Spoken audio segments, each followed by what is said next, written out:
We want to welcome you to our mini Expo, Celebrate STEAM Day. And we're going to start with our panel of engineers over here. And I'm going to begin by thanking them for coming. Some of them traveled quite far to come and be here today, to give you an introduction to what kind of engineering degrees you can pursue, and within those degrees, what kind of careers you can look forward to working in. Because many of you have said to me you want to be engineers, or you're understanding it, but you don't really understand that piece of it. So what I'm going to do is, many of you already read their full profiles. I'm just going to read a few key points from them. They're going to raise their hand as I say their name. And then they have student questions that were submitted prior to today, and I've asked them to pick a couple questions. So they're each going to read a question that came from the student body, and they're going to answer that question. Okay? So if you could just give us your full attention as you're doing now, that would be awesome. Thank you. All right, so we're going to start with John Bradley, and John Bradley's at the end of the table. And John is the Associate Vice President.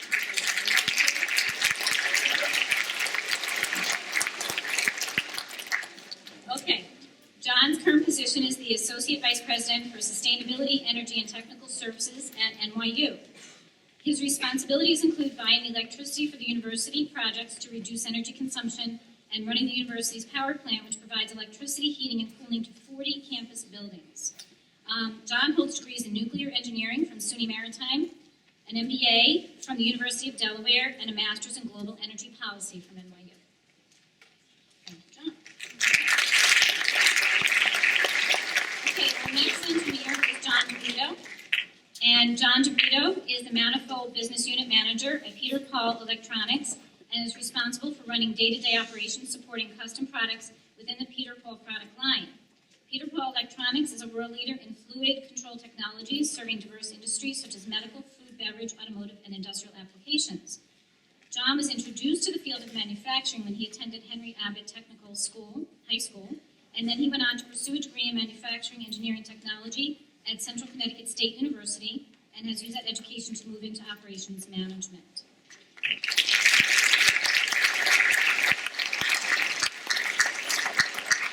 Okay, our next engineer is Rob Fitton.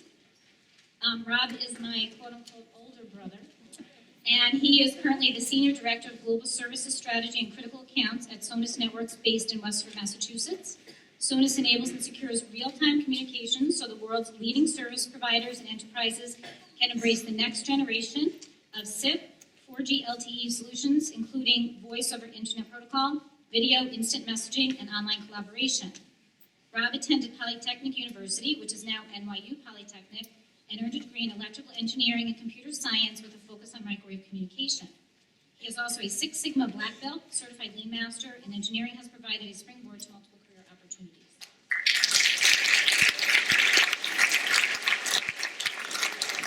Next engineer is John Montalbano, and John is currently the Vice President of Global Biomechanical Solutions, Inc., where the science of biomechanics is applied to examine known injury-causing mechanisms in specific automobile accidents and then utilized by insurance companies to defend against fraudulent litigation.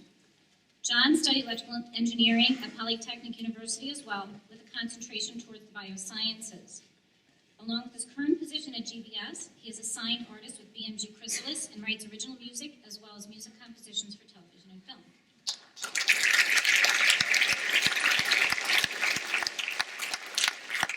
Okay, the next engineer is our own Diane Robbins, and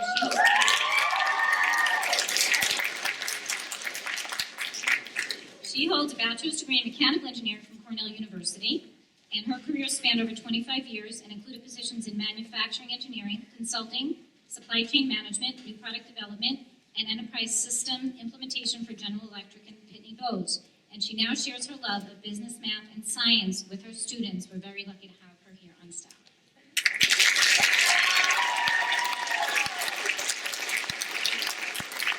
Okay. And finally, we have Teresa Southard.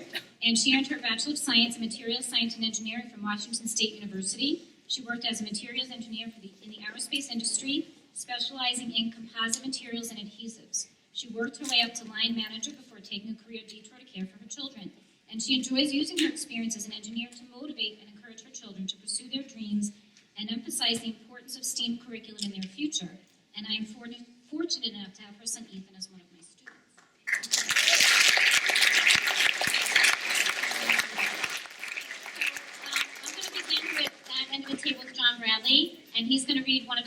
that you submitted and answer it, and we're going to go kind of down the table and around. Okay? Thank you. Great. I'll get started. Thanks, Marianne. Thanks for the invite. And first I want to ask, is anyone going to NYU next year? Who's here? Whoa. We do have a student, John, that graduated last year. That's there now. His brother is here. So I'm amazed that there's 3 NYU graduates here on the panel. So I'm going to answer, and we could probably all answer this question. When did you start having an interest in engineering? So we all sat in your seats now, whether you're in the 6th grade or the 12th grade, and wonder, what am I going to do with the rest of my life? So I'll say a few things about engineering. I think engineering teaches you a way to look at problems and issues, teaches you how to think in a linear fashion, break things down for root cause, and design things and build things. So I found myself when I was in grammar school and high school, wondering how things worked. I would look at things, whether it was a train or a plane flying overhead, and say, I wonder how that works. So I think, if you find yourself now where you're at, starting to question and think of things in the world around you on how they work, how you can improve them, how they're designed, then you probably have that kind of mind and you use your brain in a way that, you may pursue engineering.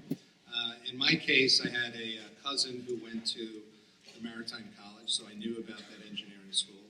And so that's where I went to college, and it's a unique kind of merchant marine school that teaches you not only engineering, but we own our own ship, and the ship just left the Bronx a couple of days ago, and so you spend the summer out at sea.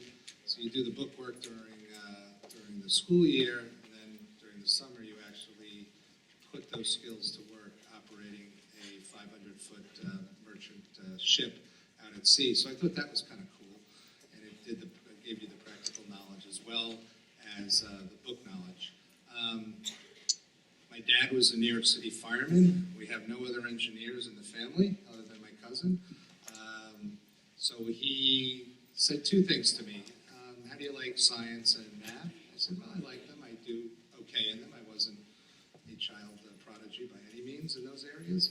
And he told me that a unique thing about engineers is that if you go to college, get your undergrad degree in engineering, you can do anything you want. You can become a lawyer, you become a doctor, you can go into business, but it doesn't work in the reverse. If you go and have a business degree, you can't, you have to go back to school to get an engineering degree. So I think even if you're a little unsure, but you like the concepts of engineering and how things work, you can always go to school, get an engineering degree, and then go on, like I did, you get your MBA, and you can go into business. So it's a real good springboard, trains you how to think in that engineering way of how to solve problems. Okay, thank you very much, John. Now we're going to turn to Rob. First, I'd like to say one of the things that John brought up I think is very important. To be honest, when I was in high school, I wasn't really sure what I wanted to study. And I decided to go through engineering. One of the reasons why is we had a very good friend whose father was a very successful businessman. And his point to me was, if you get your undergraduate degree in engineering, it can open up the doors into other avenues. And as John had said, whether you go for your MBA, you can become a lawyer, you can actually go into medical research, as my friend here ended up doing. There's a lot of doors that open for you, because when you go to school for engineering, you learn a different mindset, a way to approach things from a problem-solving way. And that's really advantageous for you, because if you learn how to solve problems, and that's really what engineering school is about, is obviously you learn a lot about your discipline, whether it's electrical, mechanical, civil, aeronautical, etc. But it gives you a perspective. One of the questions that was asked to me was, what was your most difficult project? One of the most difficult projects I worked with was, at the time I was running a group called Critical Accounts. And critical accounts are when you work with a customer who's really, really, really angry at you and is threatening the business. And at the time, we were working with a very large retailer based in Bentonville, Arkansas, who I'm not supposed to mention, Walmart, for those who don't know. And we sold them every scanner in every store globally. So you could imagine over 3,000 stores with over 50 scanners per store, and they had a problem with them, and we had to fix every single one. So it was over 150,000 scanners that all had to be sent to one location, had them fixed, and have them shipped back before any business went down. So it was a very, very intricate and very, very lengthy issue to get resolved. The good news is everything worked out well. It took us 2 months to do it. Of course, Walmart wanted it done in 1 month. But it was very involved. Now, what happened is I didn't really get into the technical side. I was more on the management side. But because we had the perspective of learning what I did in engineering school, it helped me to approach and figure out scheduling, management of people. We actually had to hire 30 people just to do this retrofit. So the point being, when you bring people in, you have to assess skill sets. You have to think about what fits appropriately, who's going to go where, what's going to be the process, how do you do all this so that that way you're shipping product out to one store while they're shipping it back, and we know the store wasn't going to have any downtime. Because once Walmart has any downtime, you can imagine, I think they do over 1 billion scans a day. So you can imagine how much product is moving through there every day. So they were very reliant on our equipment. So when you ask what was the most challenging project, that was 2.5 to 3 months where we were under the gun and working about 18 hours a day. Thank you, John. Thank you, Ross.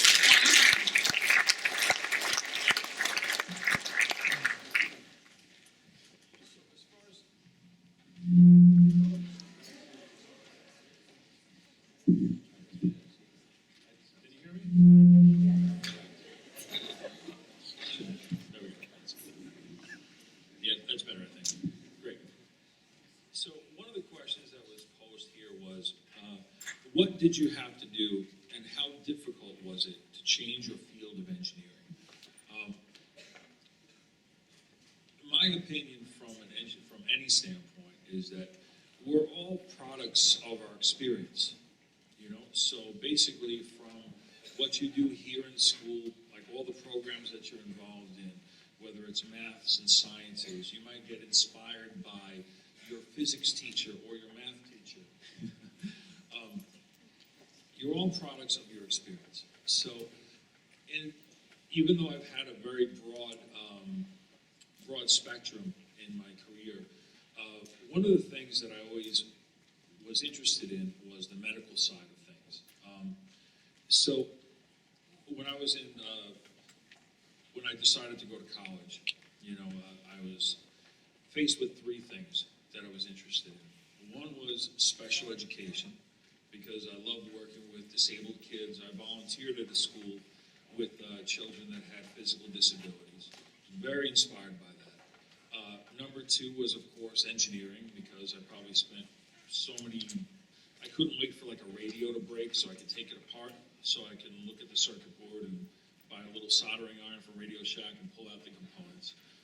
And music. So when I was faced with the decision to go to college, I ended up choosing engineering, because engineering, again, as they kind of had said before, it's a way of thinking. It's analytical thinking. But a lot of those aspects, whether it's from the special education interest to the engineering interest to the music interest, that all became a combination of my experience. When I was in college, I was interested in music, so I studied a lot of stuff to do with music. But I also knew that I wanted to pinpoint myself towards the medical field. So when I was in college, I sought out, there was no biomechanical program or bioengineering program in the college, but I sought out an advisor, that the only biology teacher at Polytechnic University. So, and there was a lab that was pretty much defunct, you know, that was pretty much non-functional. And but she had contacts at the Albert Einstein School of Medicine. So what she was able to do for me is hook me up with a professor at Albert Einstein, and we came up with an idea to do a research project. So, and that's how I had to seek out what I wanted to do, you know, from an engineering standpoint. And so I know it's a little off topic from how difficult was it to change. I don't think you ever change. I think your experience defines where you go next. For example, after my experience in the lab, we had no money, we had no funding. So I ended up designing all the equipment I used in my lab. From that aspect, there was a company that hired me because they came and they were impressed with what I did. They hired me to be their chief engineer to design their new product. From there, I went on to another medical company. Then went into clinical medical. Then ended up working with Rob here, for another company that was a little bit more corporate. So again, it's not so much that you change your field. It's just that the more information and the more experience that you can build, the more you diversify yourself in your knowledge, the more valuable you are. You still have to focus on a career, absolutely. But if you embrace knowledge that's before you, that all goes in your memory bank. That starts to define you. And then you find your path. I think one of the most important things that you can do at this stage is to find things that you're interested in, find things that fascinate you, and start steering yourself towards that. If you're interested in biology,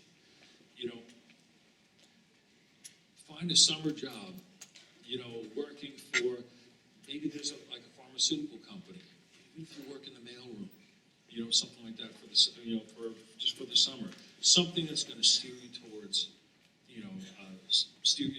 that kind of profession.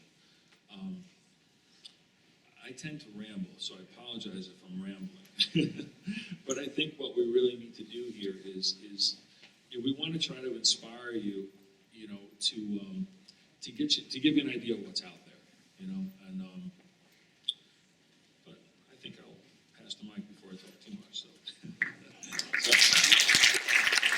And now on to Diane.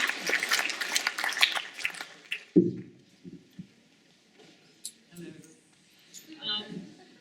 I do want to follow up on John's comments.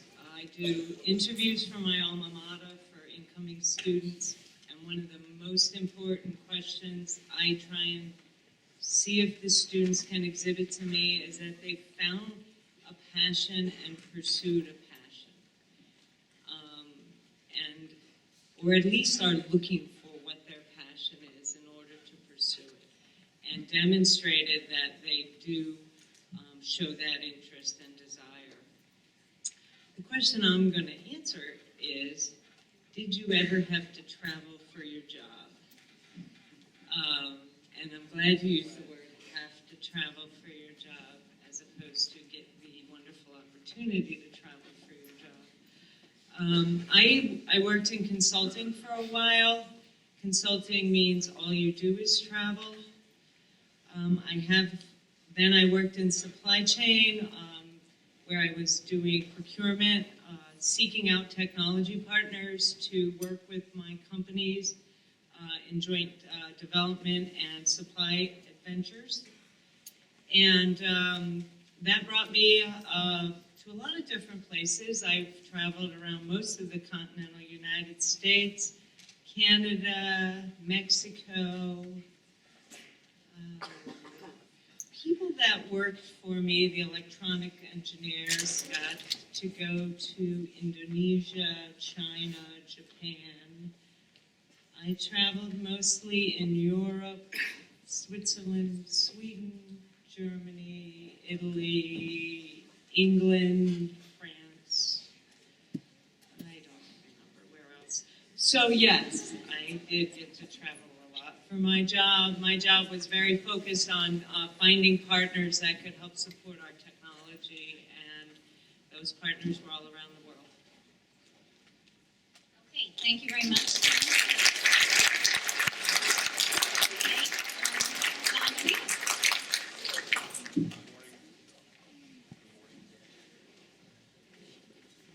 First off, I just want to thank the Shepaug staff for allowing me to be here this morning and sharing with all of you. It's a great opportunity to really, you guys see the real world, if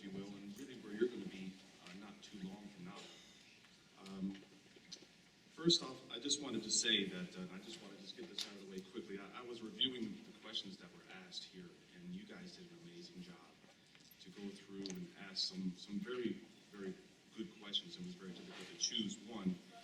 But the one I'm going to choose is, how do you think that STEAM jobs will affect the future? The reality is that STEAM jobs and STEAM in general, it is the fundamental tool for innovation.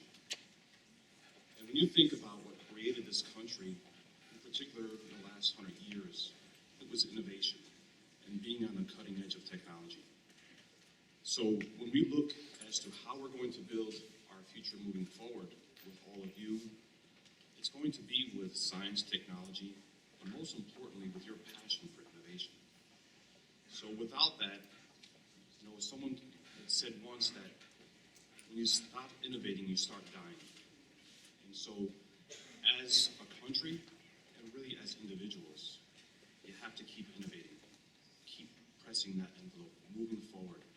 And what are the tools that are going to help you to do that? It's going to be science and technology, your experiences that you're going to learn in the classroom, but more importantly, your personal drive to continuously improve. So when we look at how science and technology is going to affect industry, it's really an exciting time when we look at computer technology, and we're looking at how statistics are driving strategies. So in the past, people used a lot of tribal knowledge and some basic knowledge to go through and basically have that gut feel. Now we're using statistics to really predict the future. In addition to that, in the medical field, just some amazing technology that's coming out now with genome testing that's looking at proactive medicine instead of reactive medicine. In addition to that, you're starting to see robotics now really play a key role in the medical field. So not that long ago, people would go in for a hip replacement and a doctor had to figure out how to do that. Now computers are actually creating the fundamental pieces of how that all comes together. And so now those type of surgeries are really pretty commonplace.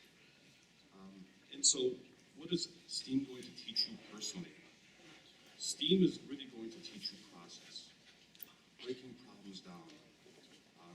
My daily tasks with my team, in conjunction with the previous speakers, is people come in and customers upset. What are we going to do? We've got lying down. How are we going to fix it? The world's coming to an end. No, the world's really not coming to an end. As an engineer, you learn to break problems down and go through a process of how you're going to solve them.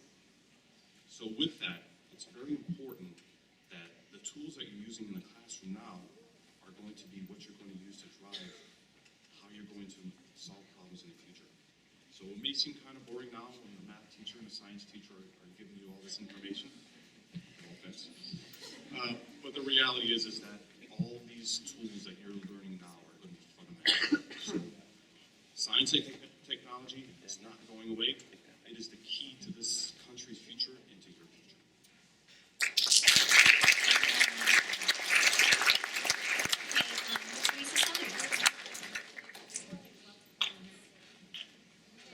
Can you hear me?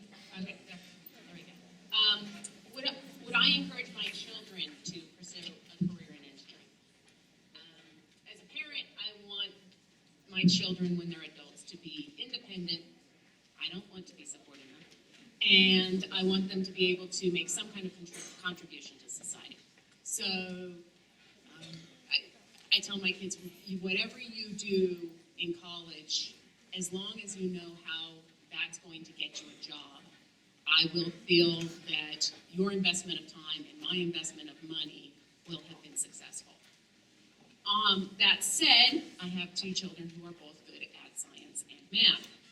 And I know that there are jobs available and that they are decent paying jobs and that they come with benefits like health insurance and retirement plans and paid vacation and sick days for somebody who has a 4-year degree in engineering.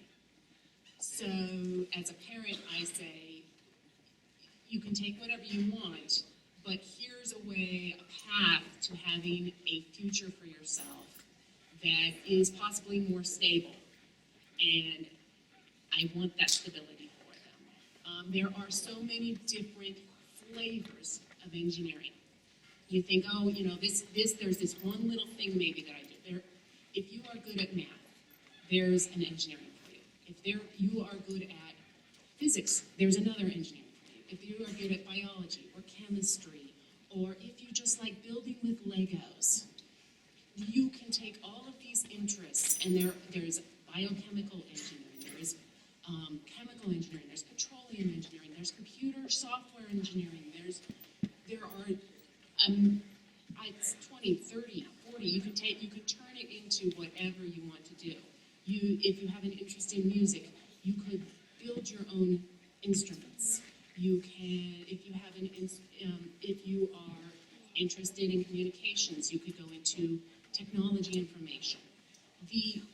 When I was a child, our house had one phone attached to a line. You had to stand there and talk to somebody. My aunts and uncles had a phone that they shared the line with their 4 closest neighbors. Now you all have cell phones. You all have your own lines. That's how much technology has changed in 35 years. And the jobs that you will have in 15 or 20 years will probably don't exist now. And they will count on what you are learning right now, what you are going to learn in college, and the people that are going to be making the most money, have a house, have cars, be able to pay for their bills, are going to be, no matter what your job is, even if you're working on somebody's car, which is a great job, the more technology experience and the more training you have in technology, the better you're going to be doing. And that's the future that we want you guys to consider, is having that as a basis.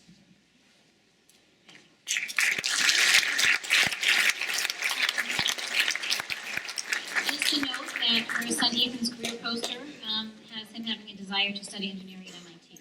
So obviously he's looking at that, and his dad is also an engineer. So we're going to have time to do one more quick question from each of the engineers. So we're going to go back to John Brett.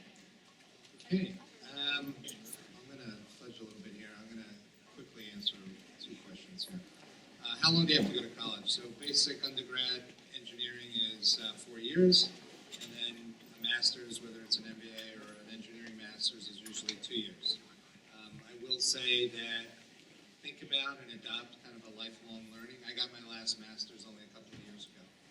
So it's a trade-off of working after you get out of college for a little bit, then going back, and you can kind of decide then, and you'll know a little better what you want to focus on. Or some people stay in school from their undergrad and stay on campus and get their master's degree. So you'll figure that one out, but not too long. It's not too painful. What's it like to work in a nuclear power plant? Really cool. How do you buy electricity, and where does it come from? So NYU is a big city. We own about 125 buildings. We're probably one of the top 5 property owners in New York City. So we have a big campus, and now Poly is part of our campus over in Brooklyn. We use about $3.6 million of electricity and natural gas per month. So that's almost $50 million a year. So what we do is we go out and find folks that buy wholesale electricity, and we have an online auction. So we vet the suppliers, we make sure that they're viable companies and they're financially viable, that they're going to actually have the electricity when we need it, because we're buying contracts into the future. And then we have an auction. So we go onto an online platform on the internet, and they log on, and we give them a starting price, and they start bidding against each other. And all they know is what their price is, and they know what place they're in. They don't know who the other suppliers are that they're competing against, and so they kind of hunt around by lowering their prices, and then they find the other competitors, and then they start competing with each other. They know what their cost is, they know what they're going to mark up the cost to us, and we're buying in the future. So we would sit down now and probably buy for 2016, 2017, 2018. Okay, so they're They have big portfolios of power contracts that they've contracted with actual power companies for their future production. And so that's how we do it at NYU. So we buy the commodity, the actual electricity from these suppliers, and then we pay the local utility, just like you do at home, to transmit and transport the electricity to our buildings in New York City. The $50 million, it's a huge part of our budget, and my group at NYU, we're really focused on driving the cost out of operating those 125 buildings, because our core product is teaching students, getting them degrees, and getting them jobs. So New York City is a high real estate area, so building classrooms and research facilities in New York City is very expensive, and we try and lower the cost of either buying or operating those buildings so we can put that money into student activities and things like that.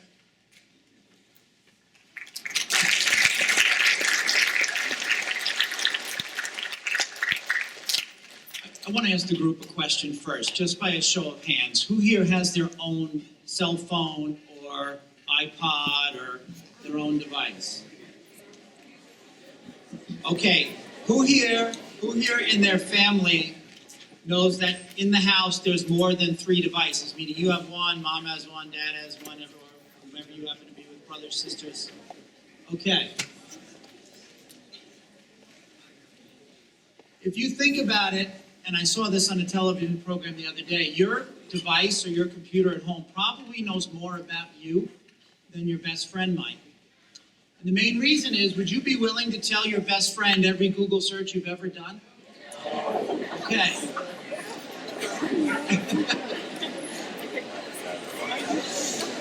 So the reason I bring that up is this. Somebody asked the question of what do I think is going to be the future of cellular communication networks. And I think a lot of that is going to be tied together. If you really think about what's happening, and I asked you because everybody's got devices. Now, if you think about this, okay, just as recently as 10 years ago, a phone was a phone, that was it. You basically had a mobile phone. Now, there's devices that have been invented in your lifetime that are no longer being used, right? Now, if you want to get a little bit older, we can talk about a cassette or a VCR. Now, if you think about it, DVDs and CDs are basically going away. They're not going to be around anymore. Now, to get even more, think about this. The Apple iPod, just as a music player, is gone. It's now multifunctional. So when you ask about the future, a lot of the big service providers, meaning the AT&Ts, the Verizons, if you go to Europe, the Orange networks, Asia Telecom, a lot of the larger companies, they're not even sure. Because what's happening is, they used to be able to charge you to use your phone. Well, now everybody's going on their own internal networks and they're making these Wi-Fi calls. And the other thing is, let me ask another question. Who here waits more than 30 seconds for a response from a text message? You're willing to wait more than 30 seconds. I'm very impressed. This generation, what you guys have, and part of your challenge is going to be, which is where engineering is going, is if you think about it, a lot of the devices that you use today are going to be obsolete in 2 to 3 years. Now, if you think about that over a period of 10 to 15 years, all that electronic equipment is sitting where? So one of the challenges to think about right now is, what are you going to do with all that stuff? Right? Sell it, but to who? Who's going to buy an old iPod now? Probably nobody sitting in here. So when you ask about what the future is going to be of cellular communications and cellular networks, I think what's going to happen is your television, which, by the way, you're seeing. What's interesting is the younger generation, your generation and the next generation, the millennials as they're called, they really don't watch television anymore. They DVR everything and watch it on demand or use Netflix or Hulu or whatever they want. So our whole world is changing before your eyes. As an engineer, you can help mold where that goes. And if you think about developing countries, that are coming up to speed. The United States, we're very lucky and very blessed here because we happen to have a very large infrastructure here. A lot of the countries that are coming up to speed, they only will have cellular communication. They're not even going to have the infrastructure that we have here. So we're kind of at a crossroads. So when you ask about the future of it, I think it's actually going to be in your minds to figure out where we're going to go. Thank you.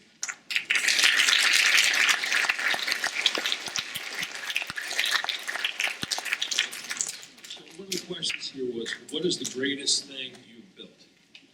Now, there was, I have built a bass guitar before, but one of the coolest convergences, I think, of all of my interests happened. I was working for a company that dealt with ultrasound, like ultrasonic frequencies, ultrasound.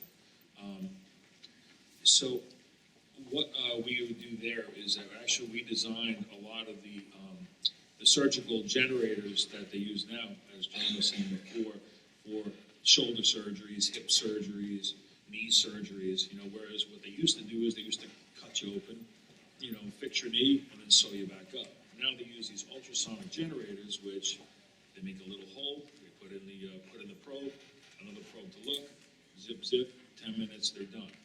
So this is the company that we designed those generators. There was a lab in Arizona of scientists, and they had come up with a theory of an ultrasonic device used for hearing, for the deaf.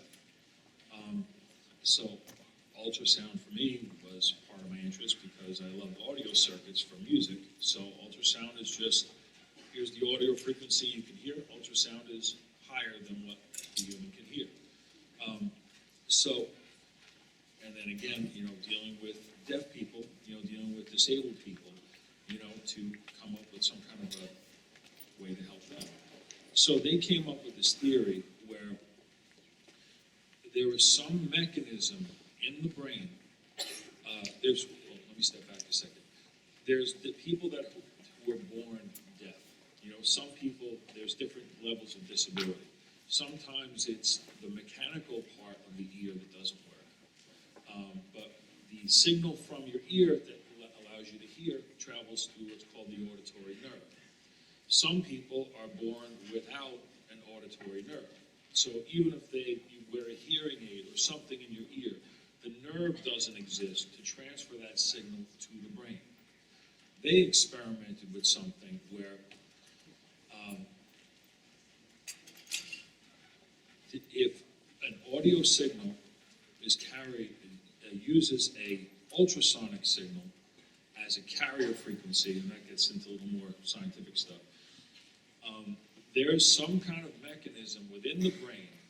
If you transmit that frequency, basically, press up a transducer against the back of the bone in the back of the head, that there's some mechanism besides an auditory nerve that a person who has never heard before, is completely deaf, feels something in their brain that they believe was some kind of image of sound.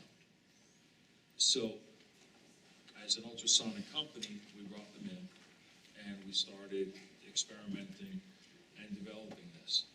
Now, a lot of people, if you sometimes you run into, you see a deaf person and you'll hear, something similar where you walk behind the person and you'll hear like a muffled sound, like, and basically what that is, that's amplified sound pressed up against the mastoid bone with a transducer to help the auditory nerve or to help whatever's left of the mechanical side in the ear, bring some kind of a sound or bring some kind of signal to the brain. This is completely different. So the most interesting thing was when we actually brought someone who had never heard before, never had any kind of concept of sound. We prototyped this, and that person came in. And again, it's carried by an ultrasonic frequency, so you don't physically hear it. But we attached this to press it up against the bone in the back of their head, and we start talking in the other room. And then you see their eyes move back and forth. And again, it's not sound. it's some kind of signal that their brain is, we don't know what it is. There's no way to know at this stage with the technology that we have what that mechanism is, right? And that just shows you, though, the scope of what we don't know about the human body. So there's certain things in our bodies that we don't know about. That, from the pharmaceutical standpoint, from sensorial, from neuroscience, stem cell research, like that kind of stuff. To me, that was one of the most interesting things that I ever built. Unfortunately, and this is the ironic part, is that aspect of the company went out of business. Now, the reason why is deaf people are born without knowledge of sound. They have no idea what it is. It's one thing if you reach a certain age, then you lose your hearing. You'll do anything you can to get that back. Deaf people who are born without any kind of sensorial hearing sensor, they grow up in a culture, of deaf people. So basically they learn sign language. They are learning to read lips. That's part of their lifestyle, right? So the issue is that there wasn't, even though it was fascinating that deaf people, could sense something that we don't know what it is, it would take more of their life to interpret what those sounds were, what that feeling, what that was, and how to transmit it to language. They would have to learn language all over again, learn spoken language. So unfortunately, with that kind of situation, there wasn't really a demand for it. So unfortunately, the company did not, they ended up stopping that project. But from an engineering standpoint, from a creativity standpoint, engineering is contingent on your creativity, your thoughts, your imagination, and there is an artistic side to engineering, and that's what makes a great invention. You don't have to be an engineer to be an inventor, right? You don't. You can come up with all these ideas, but it's the engineering background that gives you the insight on how to bring that idea to life. So, bum, bum, bum, bum. Sorry.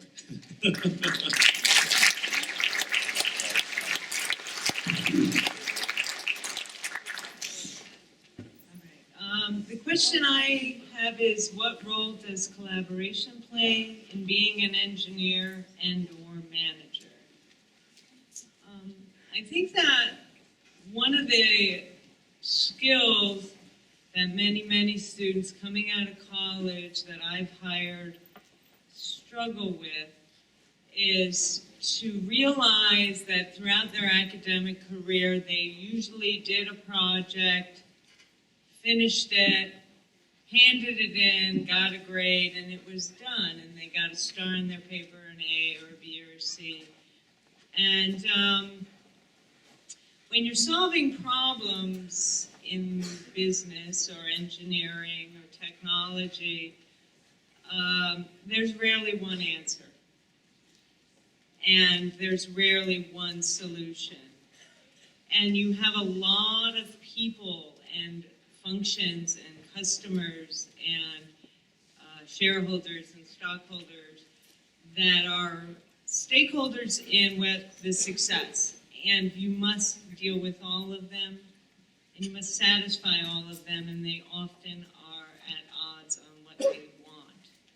So this idea of collaboration is the probably most critical thing, is because rarely there's one answer. There's rarely one solution. There's often a lot of work to find the optimal solution, or sometimes you're picking the lesser of many evils.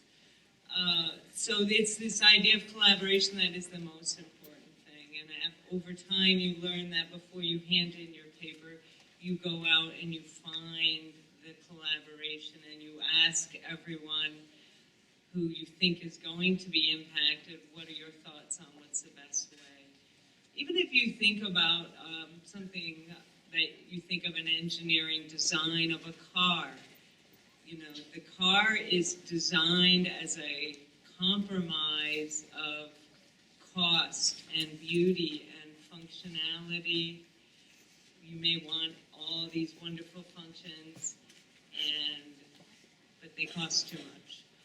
Or the engineer may have this wonderful idea on how to get their engine to be working better, but there's nobody on the planet that can make the thing they just drew. And so these are the challenges, and those challenges are all about collaboration, cooperation, learning from your peers, and continually improving. So.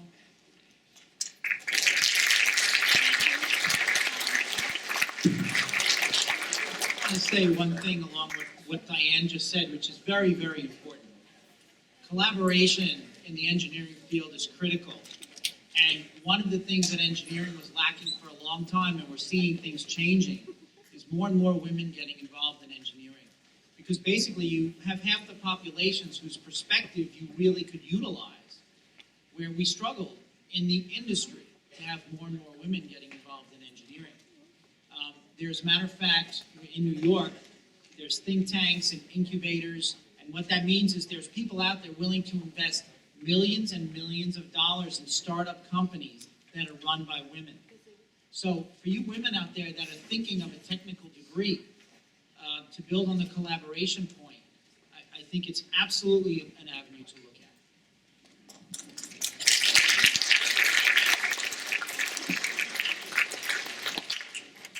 The question that was posed to me were, what are some of the custom products that you've made?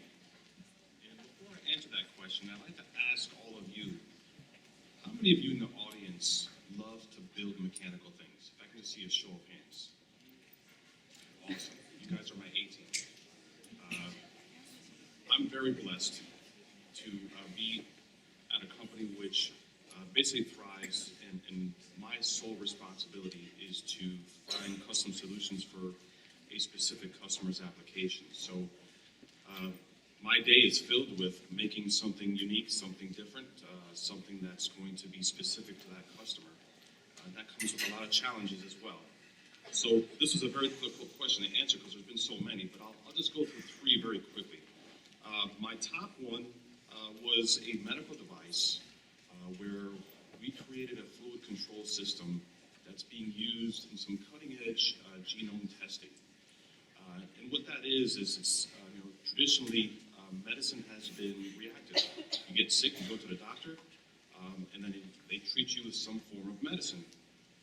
This genome testing is actually going into your DNA structure, and based on what you're susceptible to, they're able to basically break you down and custom make a preventative medicine so that if you're susceptible to high blood pressure or some other disease, they can treat you proactively. That's pretty amazing when you look at it, and the system itself, when we put it together, was just amazing that you think that you're really doing something that's going to create change for people moving forward. A few other ones quickly. There's actually a manifold that I've got that I'll try to display this afternoon. It's being used to cure cancer.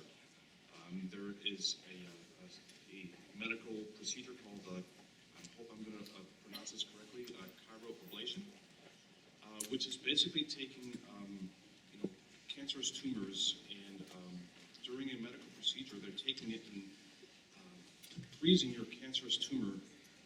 And then afterwards, once the tumor is frozen, your body will pass it through, so they don't physically take it out. So just some amazing technology that's being used out there. The last one is one that I'm going to make all of you aware of.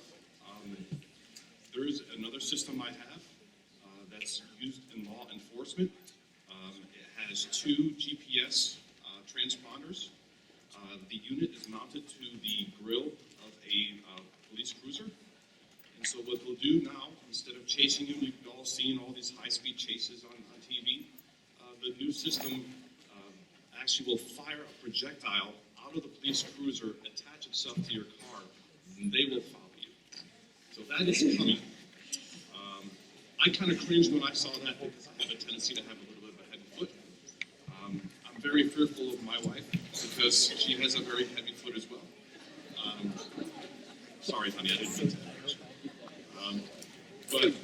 But the reality is, these technologies, they're very unique. And so it's pretty neat, when you look at as innovators and as engineers. So I started my career as a person that was actually in the trenches, building these products. And now I've moved up into management. So I'll quickly touch on one quick question. The second one I'm going to touch on here is, how does one move into management? So I started off on the ground level and worked my way up through. And I was in your shoes, and when I was in your shoes, I dreamt of the day of someday being at the front office. And through my career, I've had the opportunity to move up. A lot of it is through hard work, dedication, and making sure that you're continuously improving yourself. Don't ever let yourself down, and never be happy with what you have today, because your desire and your hunger to move forward is what will separate you from the crowd. And so with that said, I had a mentor of mine tell me that management is not a job, it's a lifestyle. And we had some conversations earlier about traveling, what have you. It's a huge responsibility. There is no, clocking in and clocking out. It consumes you. So, if you're prepared for that, the money is great, but with money comes a tremendous amount of responsibility. And so, all of that is going to tie into your personality and using your engineering and your STEAM background, again, to create a process of how you're going to solve problems. Because as a manager, your sole reason for existence is, are you going to give structure and direction to the people that are following you and that you're responsible for at the end of the day. And it's very goals-oriented, and if you're not making targets, and if you're not making goals, and you're not making improvements, then you probably will have a replacement in a very short period of time. So all the tools that you're using will be very fundamental. But management is fun, it's challenging, but at the same time, it's consuming. And you need to be prepared for that. It's not this glorious thing where you come in with a briefcase and everyone says hello to you on the way to your office and you just collect this very large check and drive a Mercedes on the way home. I'd love to say that that's some of the fringe benefits, but the reality is that there's a lot of work that goes behind it. And your experiences here will make a difference as to where you go. Thank you. And our last question will be addressed by Teresa Sullivan. I've got two questions here that have the same answer. What was your most difficult project, and what was your most exciting project? I was very fortunate to be able to work as a contractor on the flight testing for the V-22 Osprey, which is a tilt rotor aircraft. If you've seen the second Transformers movie, they are in that movie. They are actively being used in the Middle East by our military right now. They are, if you don't know what they are an airplane that can turn into a helicopter. So we can fly in fast, we can then turn into a helicopter and land and get our injured service members out of a hot zone, raise back up, and fly out fast again. The neat things about working on that as flight testing was at the time that they flight test, they have a handful of prototypes, maybe 4 or 5 aircraft. They've been designed, but the kinks have not been worked out yet. So I got to be 200 yards away while the test pilots are flying these aircraft around, and we are measuring how things are working. And nobody else is around. These are only the people who are working on this aircraft are around. This is not something you can go down to, the airport and see this aircraft. I then sat in on some test pilot debriefs, which is where the test pilots are there, the head engineers are there, the managers are there. Everyone's in a big room sweating bullets, while the test pilots spend the next 2 or 3 hours telling you every single thing that went wrong while they were flying the aircraft. This light went off, this thing didn't work. These guys are putting their lives on the line to make sure that the aircraft, when it's manufactured, works for the pilots that need it when they need it. That was incredible. It's an experience that you don't just get anywhere else. The difficult part with flight testing is that they have not yet finished designing the aircraft. It's rough, but it's not. The panels from one aircraft cannot be then just replaced onto another aircraft because they don't have the tolerances completely worked out. They should fit, but they don't. The procedures for exactly how to work on each of the aircraft, they have not been written. I had one of the projects that I got to work on, in particular on this, was testing for it basically was a little hanger that they were using adhesive to glue in place to run the wiring for all the electrical. And they break. The hooks would break and the adhesive would break. Sometimes the adhesive would break in such, well, actually the panels sometimes would break. You'd actually be pulling the aircraft apart. So what they were doing was they had about 20 different of these hooks that were manufactured different ways out of different materials, and they would use whichever adhesive and whichever hook came to hand to stick these things up. They had no idea what the loads were. If one was breaking, they put two in place. There were no procedures for where to apply it, what material to use, and as an engineer, you want to go back and say, don't do that. And of course, at this time, you have a military commander, a Navy commander, who is a very high-level, powerful man, wearing all of his uniform with all of his, yelling because he doesn't have an aircraft he can fly because glue needs to dry. And why haven't you fixed that? It was really an incredible project to work on, and I was very happy to be a part of it.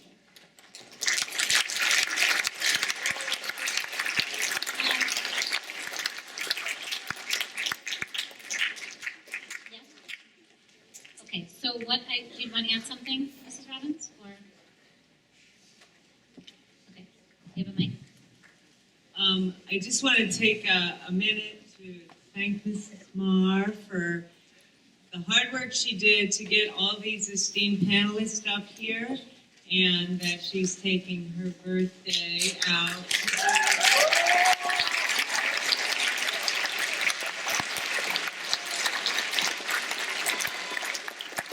Thank you, and happy birthday to my birthday buddy, Louis Stunge, because we share birthday, so happy birthday, Louis. Thank you so much, Diane, and thank you to all of you. We could listen to you so much longer, and the students are going to have the ability to talk with you after we watch the presentations for the Expo project. So at this time, I'm going to ask the engineers if you can leave the stage and you can seat yourselves in between the judges. Guys, hold on one sec. We have another announcement to make. No, the engineers, you can move. You don't have to wait. I'm sorry. But thank you very much. I would like you to show your appreciation. I'm hoping that they gave you, I feel they did, a good flavor for different kinds of engineering, different careers, where your creativity can take you, and how important your classes in high school are right now.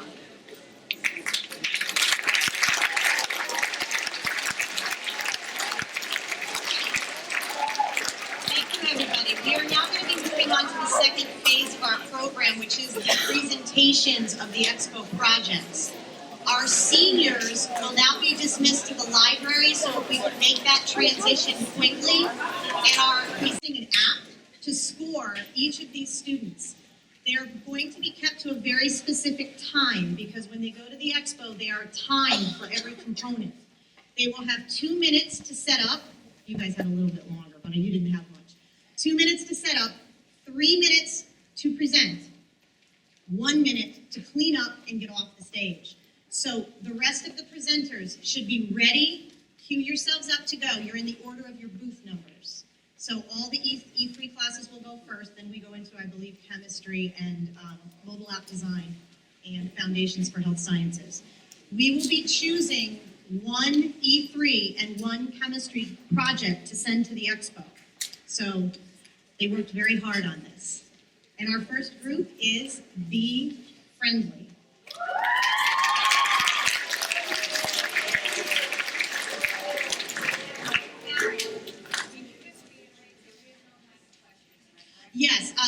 reiterate, we're doing it a little differently than we did it last year. There will not be question and answer periods here. They will go out to the booth, and the judges will have the opportunity to grill all of you out at your booth, which also gives you, the rest of your team, the opportunity to participate in that grilling. Okay?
bacteria. When people drink this water that is deemed undrinkable, they can see side effects in their bodies such as nausea, cramps, vomiting, and diarrhea. The student in Sister Sutton's Period 2 class made a filter of natural elements such as charcoal, sand, pebble, coffee filter, and screen sponge. They use these elements because they are everyday objects that a person living in poverty can find when not food is necessary to have fresh drinking water. As well as filtering the water, one must also boil the water to finalize the purification process. And of course, by this we mean that the water needs to be heated to a boiling point so that the bacteria such as fecal coliform, which is a main bacteria that causes the symptoms previously mentioned, will be gone from the liquid and purified, and it will be expelled from the water. This is a process that we made in our quest to spread awareness of how to easily and properly make impure water drinkable. Our intention is to help people understand how to do this process so that maybe that 783 million people without proper drinking water can be slightly more informed. How will they be informed? By people spreading the word through our social medias and our press releases. So this was our first prototype, and naturally it didn't work because we didn't have the pebbles in. It consists of our coffee filter, our charcoal, our cloth or soapable material that can also replace the cloth, another coffee filter, and then more pebbles. This didn't completely filter the water. Our final prototype consisted of pebbles, sand, cloth, then our sponge, which is in most kitchens, and then our final processing of our pebbles. This tended to have a better solution for us because it took a longer time for the water to be constantly refilled into our previous filter, but it didn't come out as clear as it could. This water that's currently being filtered, it's definitely something that you wouldn't want to drink immediately, but in the process of after doing that, you can heat it. Heat the water to get the Thank you.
Hello, we are Eco Fertilizer. I'm Jan Getzel.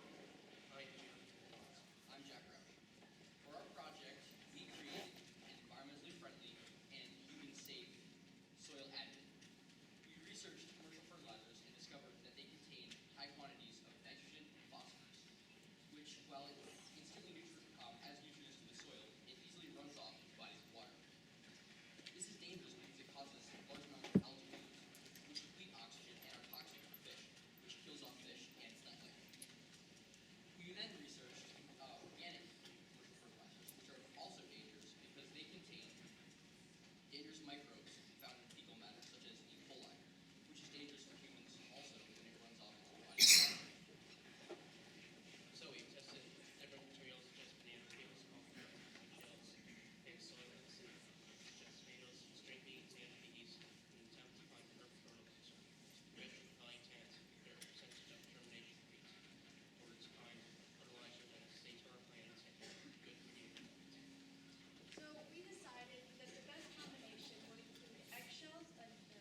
this fertilizer will work to plant millions of crops, we find that it is perfect and very effective for the home gardener since it is inexpensive and it is friendly to the planet.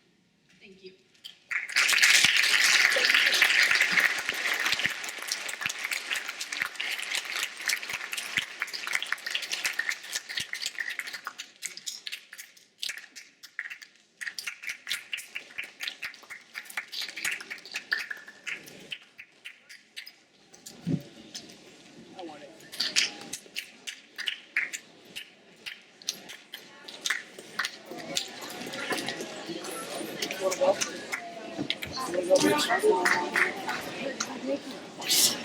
Hey, I'd like to walk around with you.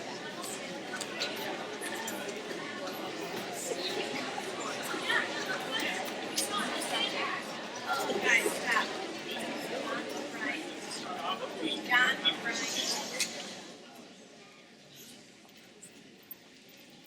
Hi, we're Rookies Tales. I'm Max. And I'm Nadia. We're here to talk about e-waste. But what is e-waste? Well, e-waste stands for electronic waste. And it's a huge problem in our world today.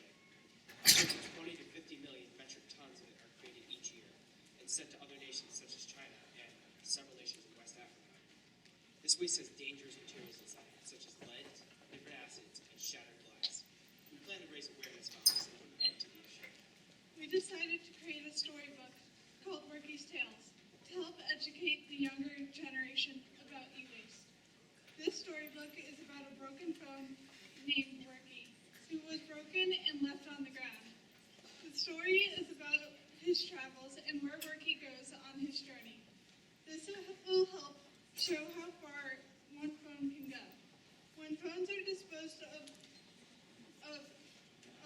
they can reach the whole other side of the world and are burned, leaving toxins in the air. Worky helps walk the kids through the process of e-waste and gives you ways you can change his story. We believe that these children will have no idea what e-waste is and that they have no idea how to properly recycle it. We also believe that after the book is read to them, they will possess more knowledge about this subject. We will also be creating 2 surveys to be completed by the 6th grade class. One survey will be given before we read the book to them and one after. We planned on having the data by now, but sadly because of lack of advisories, that we had no chances to go perform our experiment for the Student Expo. Although a few responses were submitted for the pre-survey without any direction, it indicated our original findings held true, and they did not possess much knowledge on e-waste. Now, if this book, hopefully filled with facts, will teach them about e-waste. For the expo, we took apart a phone to see the different parts and how they affected the environment. We discovered different parts such as sensors and screens. You can see this phone on our booth just outside. We believe that the awareness about this topic of e-waste is our greatest advantage to fight the dangers presented by it. Thank you.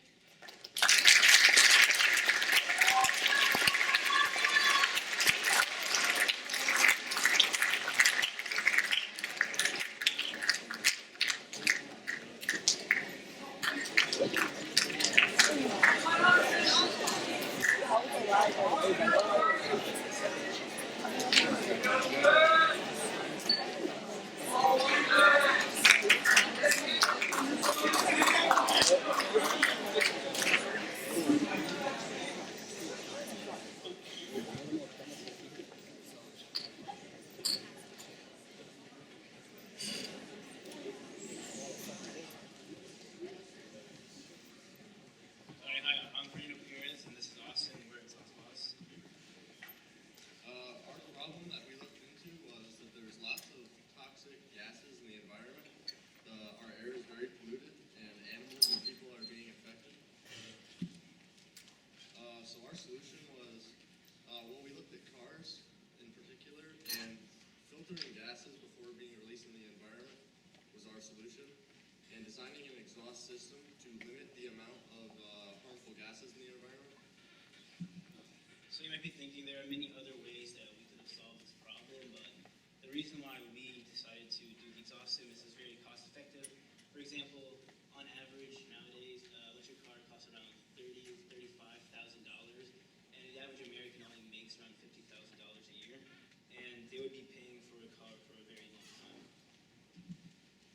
So our idea was to change a car's exhaust system to filter the emissions, and this can be done by creating a double-sided exhaust system with two catalytic converters.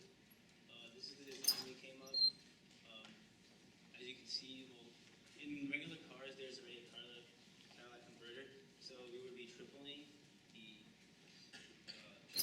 times that it gets filtered. And as you can see in the diagram, we would also be having filtering screens at every other point. And after looking at stats from cars that don't have this style, or obviously that don't have this style exhaust system, we concluded that with the three catalytic converters and the filters, that it would actually change the amount of carbon dioxide emissions up to 7%.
Hi everyone, we are the Chrome Plastic MRE team. I'm Uncle Fury. And I'm Alejandro Cespedes. This is our logo. It was hand drawn and painted on the computer with our slogan, Chrome Plastic is fantastic.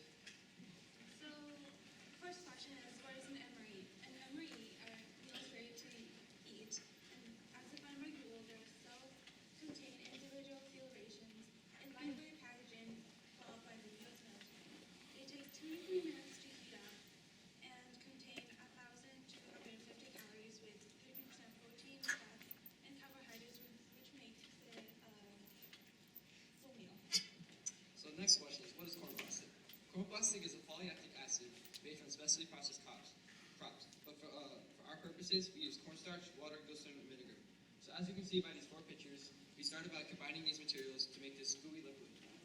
Next, we heated it on a hot plate at like the highest temperature for 3 to 5 minutes, and we got this more solid liquid. And we spread that out onto tinfoil and waited 24 hours for it to dry, and it came out on this sheet of plastic. So what is the problem? The problem is that plastic accounts for 60% of all municipal solid waste in landfills. And in landfills, it accounts for 50 to 80% of waste littering beaches, oceans, and seabeds. Petroleum-based plastics, which are the plastics you can find in a grocery store, take about 400 to 1,000 years to decompose, while our chrome plastic takes 47 to 90 days to decompose. So our project was to create chrome plastic and test it under certain conditions, including rain, wind, and sunlight. In these 4 pictures, the first one being tested in sunlight, the chrome plastic actually hardens and became more durable. The second and third pictures are both the MREs being tested in rain or water. And then the last picture is the MREs being tested with wind. And the final question is, what is chrome plastic balancing? So chrome plastic is balancing out waste and pollution. So if the plastic can biodegrade, then the amount of waste in landfills and the environment will decrease.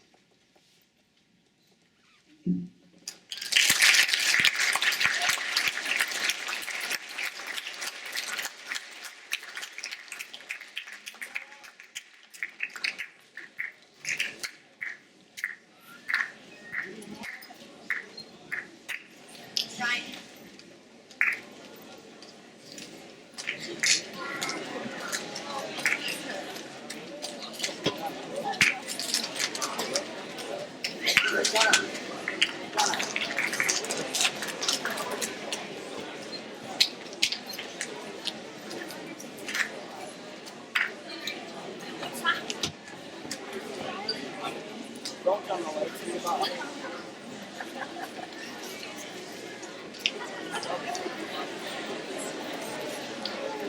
Alright,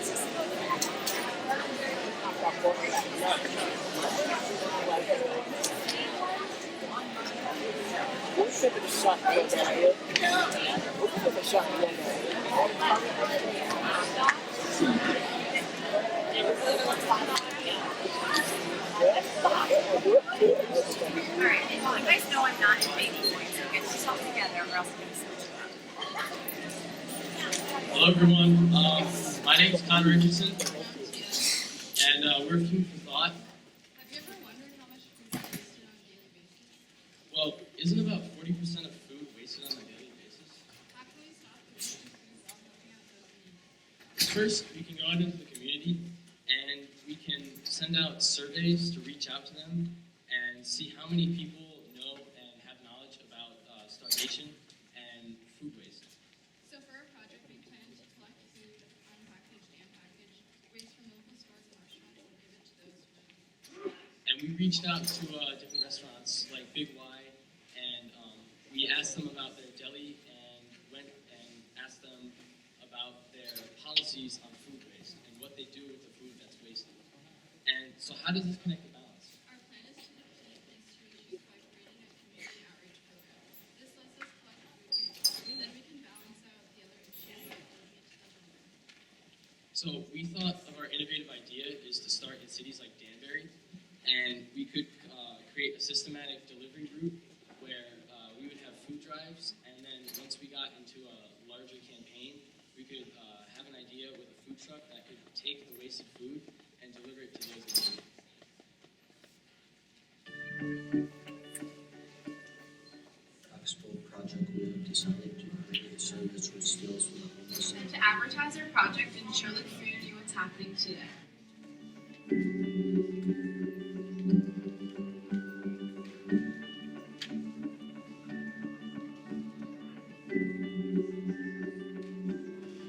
Wasting the food and throwing it away, we can save it. That's true. We can go to local restaurants and redistribute the food and give it to the homeless who are in need.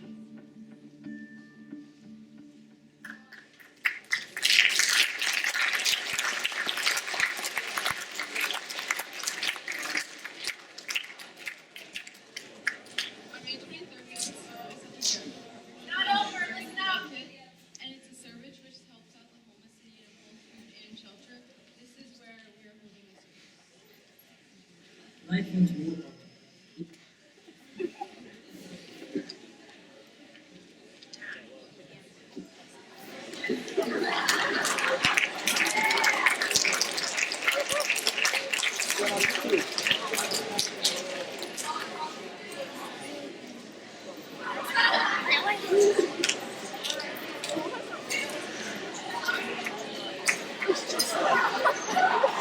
Just to let everybody know, that was the last of the groups that are competing for the Earth and Energy Essentials spot.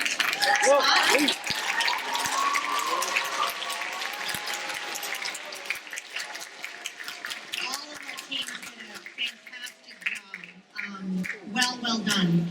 So our next group of students, I believe, are the chemistry groups. Let me look.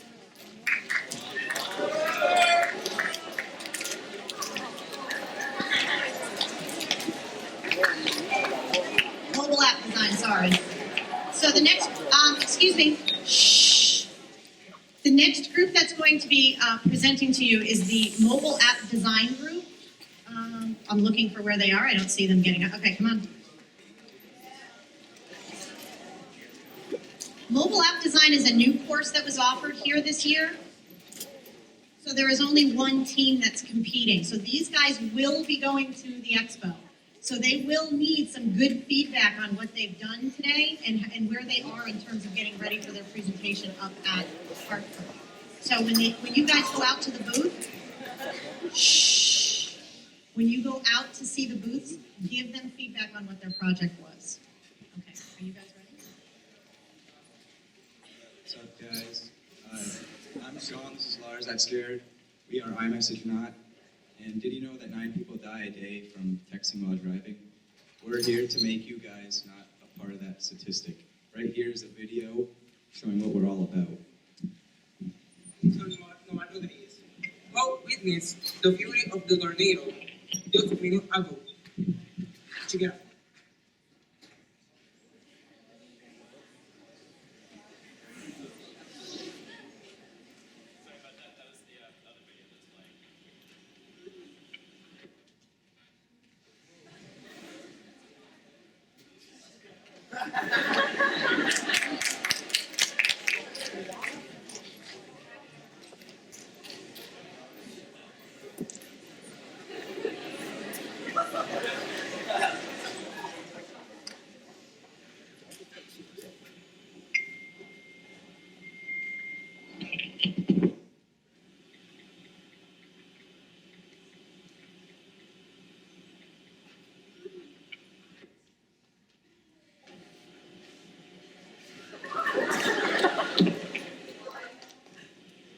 What happened? You took a life because you texted and drove. Oh no, how horrible. That's what you get. This all could have been prevented by using the app iMessage Not. iMessage Not is an app designed to stop texting while driving. Once the user goes over 20 miles per hour, the app automatically shuts off. The sole existence of iMessage Not relies on the balance of safety.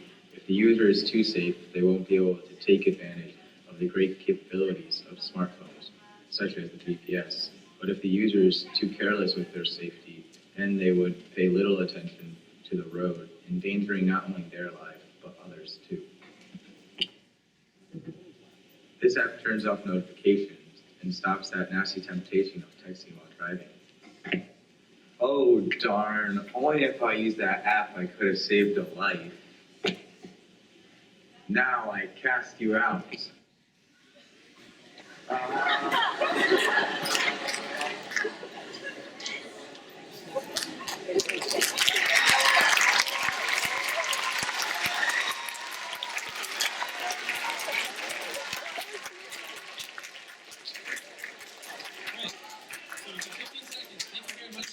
As you saw, iMessage Not is an app that locks your phone down and prevents you from getting this notification so you don't feel the temptation to text while you're driving. Thank you very much. Have a great day.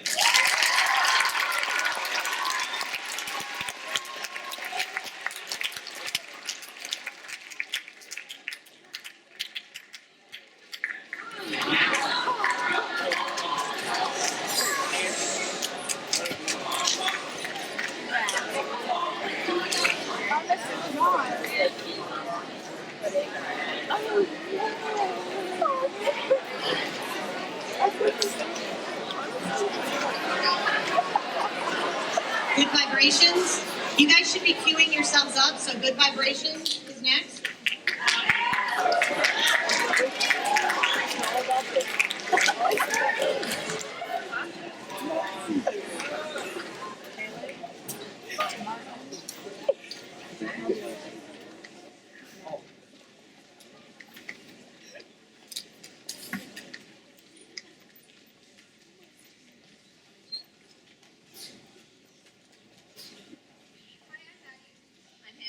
And I'm Martin, and we're Shepaug Valley Chemistry 21.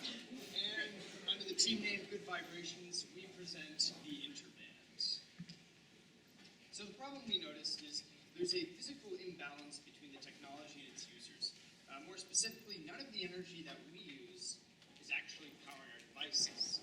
So we sought to restore this balance and connection through green chemistry. So, what does the Interband do? It charges your phone through kinetic energy. The energy is produced through movement, either running or walking. This encourages physical fitness and uses green chemistry, all in a very unique design. What our design is it's a 6-inch PVC pipe with copper wire around the outside, and then we put 3 magnets on the inside with 2 rubber stoppers to make sure that the magnets don't fall out. Then we taped it all together and left 2 pieces of the copper wire sticking out, which enables us to connect the Interband to the phone to charge it. How we use it is we put it around our arm with a recyclable cloth and attaches it to our arm so when we run, we generate electricity. And of course, it would not be a good product for runners and sports people without being stylish. So, using recycled cloth, we're capable of offering several selections of stylish colors and patterns. This connects the balance because in this day and age, people are extremely addicted to their phones. They're almost always on you, and for most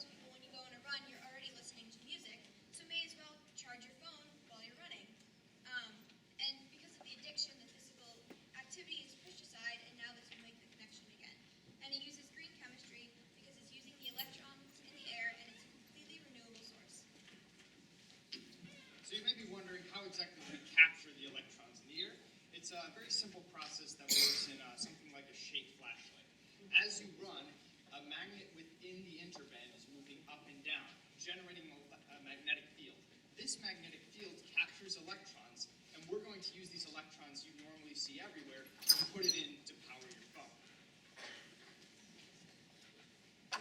Our experiment. The functionality of the band was tested with a simple experiment. If two distances were traveled by the same person at different speeds, then how much energy would be produced? We did a walking experiment a few weeks back, and in 24 minutes of walking, the average volts per second was about 0.22. This let us know that we would be able to charge a phone in about 16 hours, which is way too much.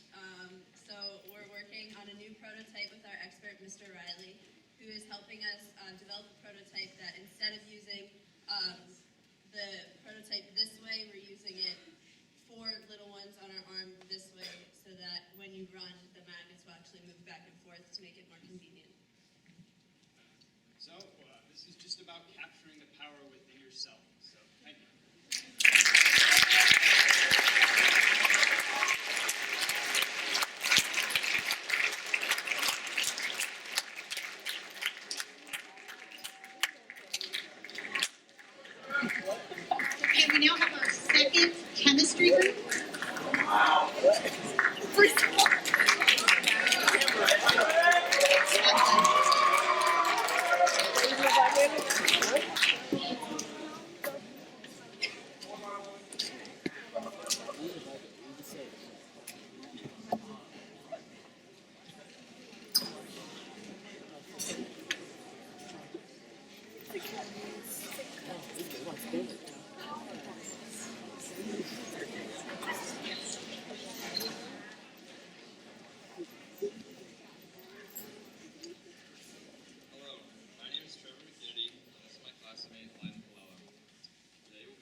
Our last group presenting up on the stage today is going to be our Foundations of Health Sciences and Technology class, which again is a new course here.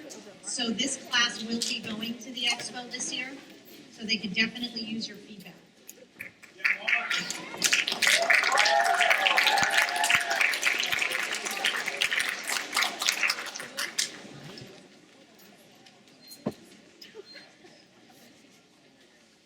Okay, sorry I've got no presentation today, but I'm just going to speak about what we're doing because it's not really about creating something new, it's just about creating awareness here. So, our project started with a simple observation. If you look at food labels, under fat you'll see maybe 10% daily recommended value, maybe under sodium you've got maybe 20%, but under sugar there's just grams, there's no percentage there. So our entire project centered around this idea. Why is there no percent sugar there? How can we fix this? So, in our search, we found that the numbers of diabetes and obesity were going up, but the sugar quantities were going up too.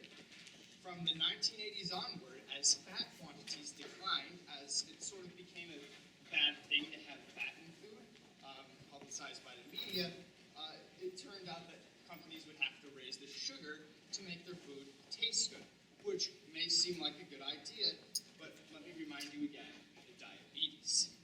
So, then we decided to look at, well, how much sugar should we be having here? Something like an ice cream, for example, has 60 grams of sugar in that. That number doesn't really mean anything, does it? So we decided to look at what a percent daily value would be. For a woman, it's about 25 grams of sugar, and for a man, it's about 37. The majority of Americans have at least 200% of this number every day. We're having way more sugar than we should ever be having. And it's no wonder that obesity and diabetes are climbing up.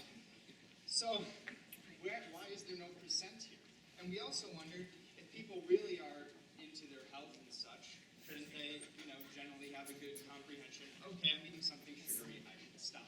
So we decided to make an experiment to test, one, if people really preferred sugar, and two, if they were aware of their preference. As it turned out, the vast majority of people enjoy sugar in our foods, and I think we all find this rather obvious. But remember, this was a blind taste test. One item that was more sugary and one item that was less. And yet still, people always chose the more sugary item. Second of all, nobody had a clue as to whether the item was more sugary or not. The results were very mixed when people were asked to choose which one they thought had more sugar. Meaning this, people are unaware of the amount of sugar they're consuming. So, with this in mind, we decided to look at what politicians were doing about this. And as it turned out, the idea of putting percent in labels had been heavily lobbied out of Congress. This was a huge issue. So, here at Sugar Awareness, we're not able to stand up to the political board and yell at them about not putting sugar labels on. All we can do is raise awareness. So we put up a Facebook page, we put up a Twitter page, we put up a website to help publicize this view. Because society can be changed with an idea, not just a big politician standing up. And that's what's so great about here in America.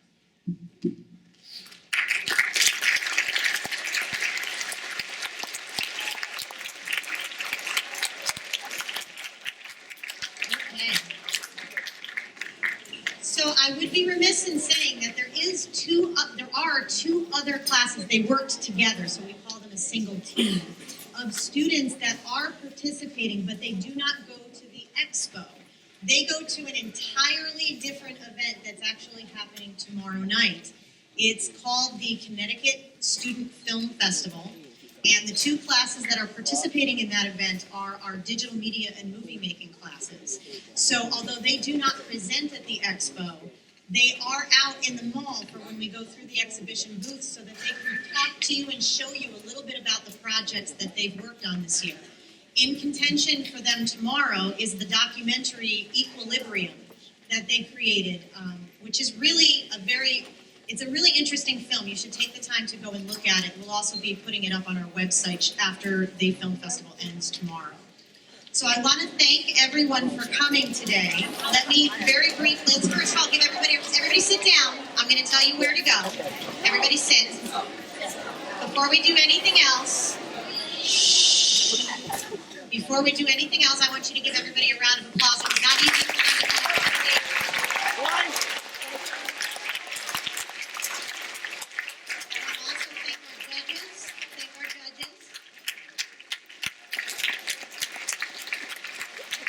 For the next phase, what we will be doing now is our middle school students. Middle schoolers are going to lunch. After lunch, you will be going to your advisory. All of our high school students should be sitting down. You don't eat yet, you're going to be going out to the exhibition booth area. So all of our high school students should be sitting down.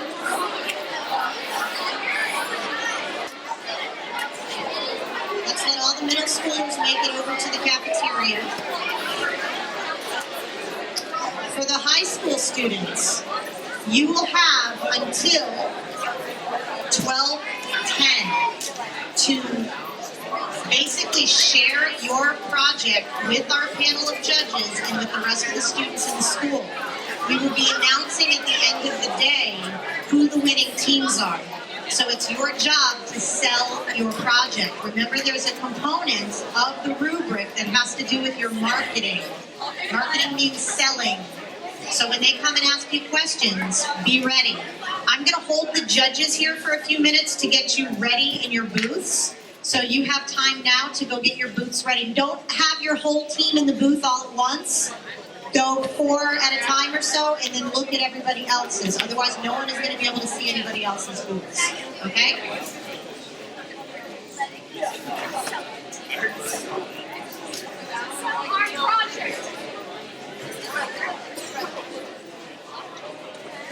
Morning, Marky.